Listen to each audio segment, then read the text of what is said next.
Hola alumnes de 5è, com esteu? Faig este vídeo per explicar l'activitat número 3 de la pàgina 160 de matemàtiques i denunciar de l'activitat diu així: expressa en litres. Després teniu unes mesures de capacitat en diverses unitats que heu d'expressar en litres. Aquestes mesures les heu d'expressar en una mesura únicament en litres.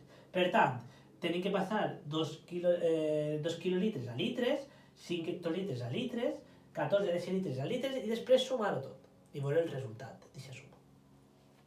Anem per parts, llavors. Primer, 2 quilolitres, estem en quilolitres, tenim així l'escala de conversions, 2 quilolitres anem a passar a litres. Hem de baixar, per tant, hem de multiplicar. Quantes vegades hem de multiplicar per 10? 1, 2 i 3. Val? Multiplicar 3 vegades per 10 és multiplicar per 1.000, com hem vist en altres vídeos. Per tant, 2 per 1.000 és igual a 2.000.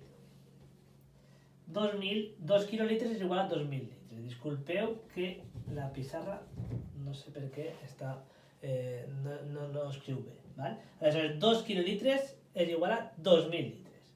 Molt bé, hem dit que hem de sumar-ho tot després, per tant, fiquem el símbol de la suma.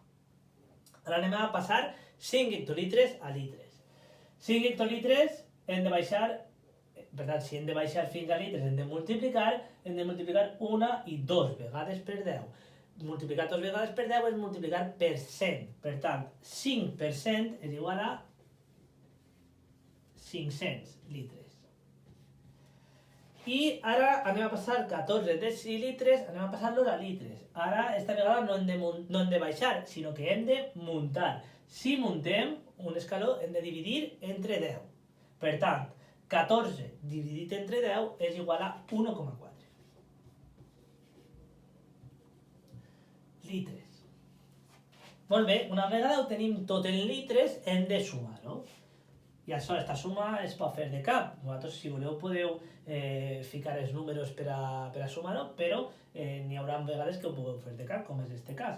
2.000 més 500 més 1,4 és igual a 2.501,4 litres. Val? Aleshores, això és el que heu de fer en cada un dels puntets de l'activitat. Molt bé, espero que vos hagi quedat clar i vos hagi solucionat els dubtes. Ens veiem al pròxim vídeo. Adeu!